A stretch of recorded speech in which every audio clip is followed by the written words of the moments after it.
ఎందుకు మోదీ గారి హవా తగ్గింది, రాహుల్ గాంధీ గారి నామస్మరణ ఇప్పుడు భారతదేశం చేస్తుంది? ఈయన గెలుపును తట్టుకోలేక, అంతేగాని మోదీ గారి హవా తగ్గింది లేదు, అలాగే రాహుల్ గాంధీ గారి హవా పెరిగింది లేదంటారా?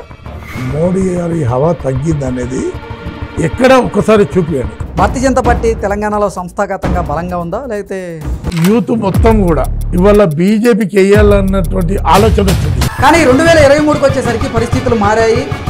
భారతీయ జనతా పార్టీ ఏమో వెనకబడిపోయింది, కాంగ్రెస్ పార్టీ అనూహ్యంగా పుంజుకొని అధికారంలోకి రాగలిగింది. టీఆర్ఎస్ నొడగొట్టాలన్నప్పుడు ఏం చేయాలి? రేవంత్ రెడ్డి గారు హామీలు ఇచ్చారు. నిజంగా మీరు చెప్తున్నటువంటి హవా గనక మోదీ గారికి పెరుగుంటే మరి స్థానాలు తగ్గాల్సిన అవసరం లేదు కదా. యూత్ మొత్తం కూడా నరేంద్ర మోడీని చూస్తున్నారు. ఇప్పుడు బీఆర్ఎస్ని భారతీయ జనతా పార్టీలో విలీనం చేయబోతున్నారా? అసలు ఆ వార్తల్లో వాస్తవం ఉందా అంటే ఏం చెప్తారు?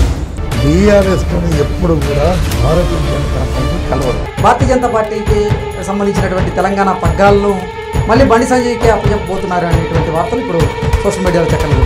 ఆయన ఒక ఐడియాలజీలో పార్టీ లైన్లో నడిచేటటువంటి వ్యక్తి. అంటే రుణమాఫీ అనేది ఒక బూటకం, ఇప్పుడు కాంగ్రెస్ పార్టీ ఆడుతున్నటువంటి ఒక డ్రామా అంటారా? చాలా మందికి రుణమాఫీ కాలేదు. రేవంత్ రెడ్డి గారే చాలా సందర్భాల్లో అన్నారు, ఫస్ట్ ఈడీ వస్తుంది, తర్వాత సిబిఐ వస్తుంది, తర్వాత మోడీ వస్తారు. దేశమే కాదు విదేశాలలో కూడా నరేంద్ర మోడీ గారు ఏంది పంచాయతీ ఎన్నికల్లో భారతీయ జనతా పార్టీ ఎక్కువ స్థానాలను గెలవబోతుందా? పార్టీ స్టాండ్ అదే అన్నమాట. అంటే పెరగబోయేటువంటి ఓట్లు కూడా భారతీయ జనతా పార్టీకే పడతాయి అని మీరు ఎలా చెప్తారు? కాంగ్రెస్ గెలిచింది బీజేపీ మీద కాదు. ప్రతిపక్షాలుగా మీరు ఎందుకు ప్రశ్నించడం లేదు? దారి పూలబాటలు వేస్తుంది కాంగ్రెస్ ప్రభుత్వమే.